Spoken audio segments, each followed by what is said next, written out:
اور پھر چلتے گئے، پھر تو کئی تبدیلیاں آئیں، ہوں کئی حکومتیں آئیں، ہوں کئی گئیں، ہوں جنگیں بھی ہوئیں نہیں اور بالکل وغیرہ وغیرہ ہر قسم کی. تو یہ چیلنجز خواتین کے لیے تھے، ہاں اور آج شاید نہیں ہے ظاہر ہے، لیکن اس زمانے میں شروع میں مشکلات تھیں. خاندان کو الگ سمجھانا، میری ساس بھائی یہ کون سا وقت ہے گھر آنے کا، یا جو بھی مطلب ظاہر ہے. تو جی اس طرح سے بالکل بھی بچے چھوٹے، پھر ظاہر ہے شوہر نے سپورٹ کیا اپنی جگہ، لیکن محسوس تو ہوتا ہوگا نا. ہوں لیکن پھر اگر کام کرنا ہے اور ایسا کام کرنا ہے جس میں آپ کا دل بھی ہے، ہوں آپ کا پیشن بھی ہے، ہوں اور ایک ذمہ داری بھی ہے. پھر میری والدہ نے کبھی پیچھے ہٹنا نہیں سکھایا، آگے ہی بڑھنا سکھایا. پھر اس میں مشکل ہو جاتی تو پھر آپ چلتے ہی رہتے ہیں. بالکل اور جس طرح میں کہتی ہوں کہ اللہ میاں راستے بناتا ہے، بالکل بناتا ہے.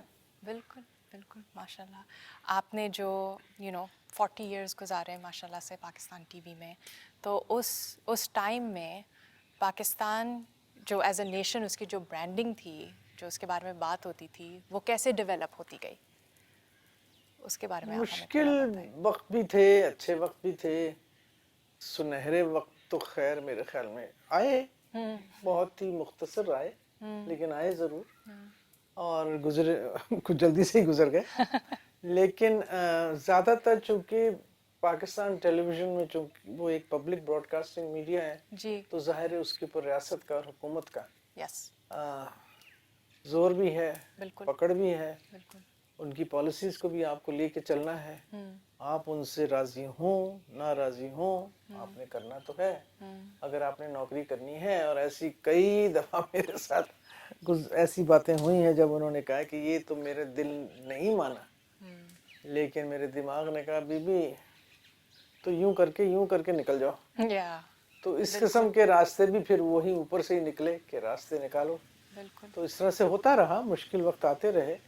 اور پھر چونکہ اتنی حکومتیں، اتنی سوچ، اتنی پالیسیز بدلتی رہیں، اس کی وجہ سے پھر ڈیولپمنٹ میں جگہ جگہ رکاوٹیں آتی رہیں. کیونکہ آپ چلتے تھے، جی پھر ایک دم سے ہلچل ہوتی تھی، یا کوئی پارٹی بدلتی تھی یا کوئی جی حکومت جی بدلتی تھی، تو پھر رک گئے، ہاں پھر پیچھے کو آئے. رائٹ کیونکہ پہلے تو آپ پچھلی چیزیں ٹھیک کریں، صحیح پھر آگے چلے، آگے چلیں. پھر تو اس طرح سے کافی مسئلے رہے. تو جس طرح سے جتنی ہموار طریقے سے پی ٹی وی کو یا کوئی میڈیا کو جنرلی کہنا چاہیے چلنا چاہیے تھا، میں تو اپنا ہی بات کرتی ہوں، وہ نہیں ہو سکا.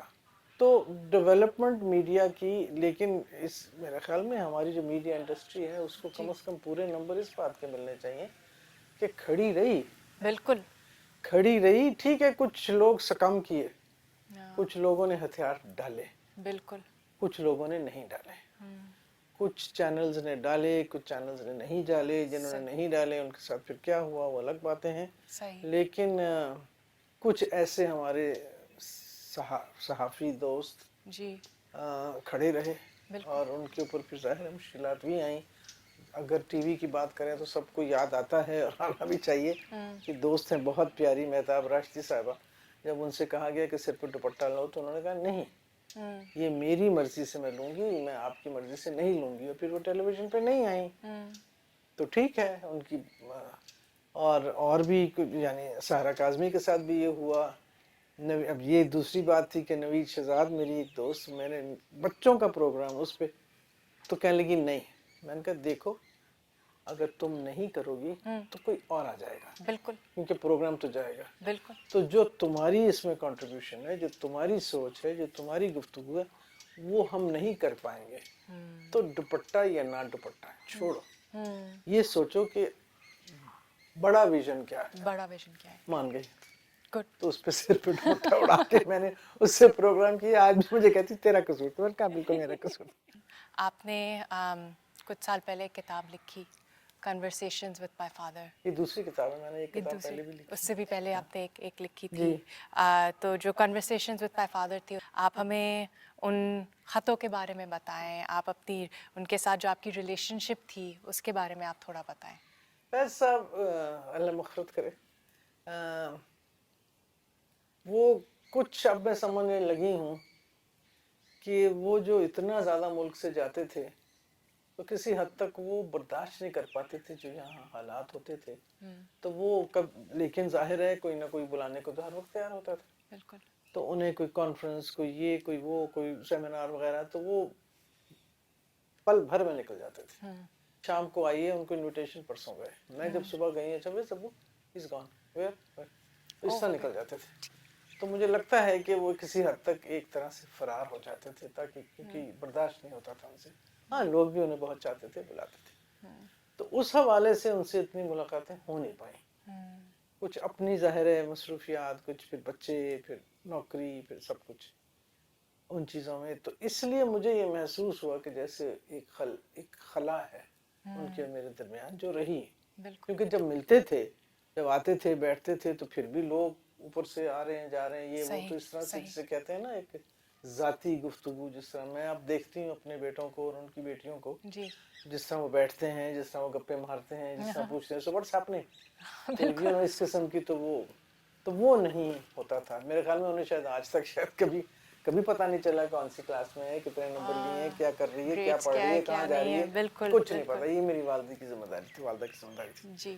اس حوالے سے مجھے محسوس ہوتا تھا کہ جیسے کچھ کمی رہ گئی ہے. والد صاحب کا یہ ماشاءاللہ ایک ضرور ان کی ایک پلس پوائنٹ کہنا چاہیے کہ وہ جی جہاں بھی ہوتے تھے، جی دنیا کے جس کونے میں بھی ہوتے تھے، وہاں سے خط لکھتے تھے، یا خط لکھتے تھے یا پوسٹ کارڈ ڈال دیتے تھے. Post card. او وہ واو. زمانے ظاہر ہے. جی ہاں جی ہاں. تو وہ ایسی مختلف جگہوں سے، وہ ہیلسنکی سے آ رہا ہے، کہیں بیلگریڈ سے آ رہا ہے. واو. الحمدللہ میں ایک جگہ گئی ہوں جہاں جہاں وہ گئے تھے.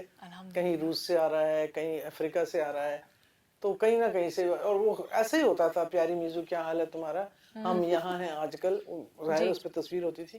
ہم آج کل یہاں ہیں، یہاں بہت گرمی ہے، تو تمہارے یہاں تو موسم بہت اچھا ہوگا، بس جلدی آ جائیں گے، تو اپنا خیال رکھنا. بس یہ ہوتا تھا ان کا. یا بچوں سے کبھی بات، اچھا بھائی تم کون سی جماعت میں، اس طرح سے جی کر کے. جی جی. تو وہ ایک طرح سے کانٹیکٹ وہ رکھتے تھے اپنی طرف سے. بالکل لیکن ظاہر جوابی تو ان کو مل نہیں سکتا تھا، کیونکہ وہ تو چلتے رہتے تھے، بالکل تو بالکل. انہیں ٹریول ہم کر رہے ہیں. بھیج نہیں سکتے تھے. صحیح. تو مجھے یوں لگا جیسے مجھے ان کے خطوں کا جواب دینا چاہیے. بالکل تو بالکل. وہ میں نے اب دیا، اور وہ خطوں کا جواب اس طرح دیا کہ میری زندگی میں کیا کیا دور گزرے جن کے بارے میں انہیں نہیں بتا سکی. میں کہاں کہاں گئی، میں کن کن سے ملی، میں نے پی ٹی وی میں کیا وقت گزارا، بالکل. میں نے کتابیں کون کون سی کیسے لکھیں، کون کون سے پروگرام کیے. جی. تو یہ پھر میری وہ کتاب جو ہے وہ ایک طرح سے ان کو ایک خط ہے. بہت تو خوبصورت. یہ کتاب ایسی ہے کہ یعنی ایک طرح سے ان کے خط بھی ہیں جی تاکہ لوگ پڑھیں انہیں، جی جی. اور انہیں بحیثیت باپ جانیں. کیونکہ بحیثیت باپ تو صرف 2 ہی لوگ جانتے ہیں نا، میں یا میری ہمشیرہ. جی بالکل تو لوگوں سے تو ان کا کوئی بالکل. تعارف نہیں تھا. وہ تو بحیثیت شاعر، صحافی، جی. Visionary type. ویژنری. تو یہ پھر ایک نیا رخ ہے ویری فیض نائس. کا، جو میں نے کوشش کی ہے کہ میں اس کو لوگوں تک پہنچاؤں. بہت خوبصورت. انہوں نے کبھی آپ کو اپنے خود کے پارٹیشن کے ایکسپیرینس کے بارے میں بتایا؟ نہیں، خود تو کبھی اس طرح سے بات نہیں ہوئی، لیکن ان کا جو، اگر آپ پاکستان ٹائمز جو ریسرچ کرنے والے ہیں پڑھیں، جی تو چونکہ وہ ایڈیٹر تھے، چیف جی ایڈیٹر تھے، تو ظاہر ہے چیف ایڈیٹر ہی ایڈیٹوریل لکھتا ہے. بالکل. تو وہ ایڈیٹوریلز جو ان کے آئے تھے، جو میں نے جو کچھ ایک خاتون ہیں جنہوں نے اکٹھے کیے ہیں، جو موجود بھی ہیں، تو اس میں البتہ یہ ضرور محسوس ہوتا ہے کہ بحیثیت کوئی بھی سوچنے والے، کوئی بھی محسوس کرنے والے، تکلیف بٹوارے سے تو ہوتی ہے. کسی قسم کا بھی بٹوارا ہو، چاہے گھر میں ہو، چاہے کچھ بھی ہو، تو انہیں تکلیف تو ضرور ہوئی تھی، اور محسوس بھی ہوا تھا کہ یہ کیونکہ اس میں اب آپ دیکھیں کتنی کتنی کتنی ٹریجڈیز ہوئیں، اور کتنے لوگ فوت ہوئے، مارے گئے، اور کنہوں نے کیا کیا کھویا. پایا میرے خیال میں بہت کم، کھویا زیادہ.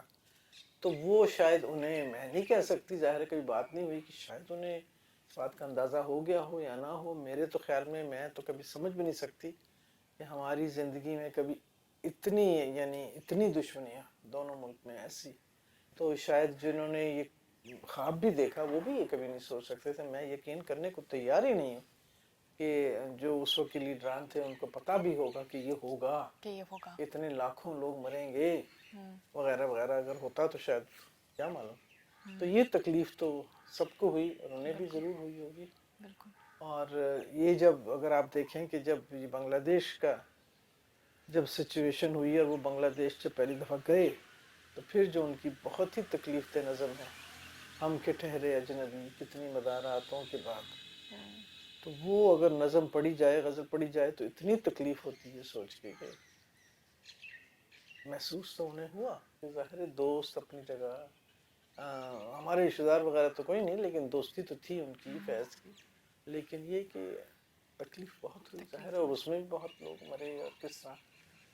تو کوئی بھی حساس آدمی کسی قسم کی بھی ہیومن سفرنگ کو برداشت نہیں کر سکتا، کیونکہ وہ لکھتے تھے افریقہ کے بارے میں، وہ لکھتے تھے ایران میں، وہ جب ان کے وہاں پہ بچے اور نوجوان مرے وہ لکھتے تھے کیوبا کے بارے میں، تو وہ محسوس کرتے تھے، ظاہر ہے جو دل میں ہوتا تھا وہ بیان کرتے تھے. بالکل بالکل. انہوں نے ایک اور نظم لکھی صبح آزادی. بالکل لکھی. دیکھیں اگر آج بھی آپ دیکھیں تو یہ چلے چلو کہ وہ منزل نہیں آئی جو خواب دیکھے تھے، جو وعدے کیے تھے، جو لوگوں نے سوچا تھا، جو لوگوں نے چاہا تھا. پاکستان اس وقت اس نہج پہ نہیں ہے، ابھی اس میں بہت زیادہ کمی باقی ہے.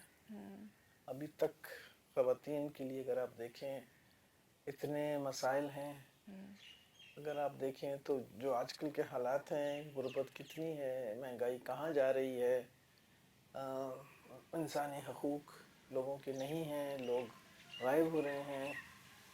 تو ایسے اگر آپ دیکھیں تو ابھی منزل تو نظر نہیں آ رہی، دور ہے.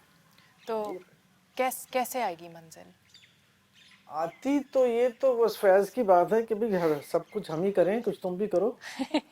تو آئے گی تو ظاہر ہے آپ کی کچھ اپنے آپ کو مضبوط کرنے سے، سیاسی شعور آنے سے، اور اس کے بعد پھر جو حکومتی شعور ہے یا جو آپ کی نیشنلسٹک فیلنگز ہیں، جو آپ چاہتے ہیں کہ اس ملک کے ساتھ ہونا چاہیے، اس پہ کھڑے ہوں، اس پہ آگے نکلیں.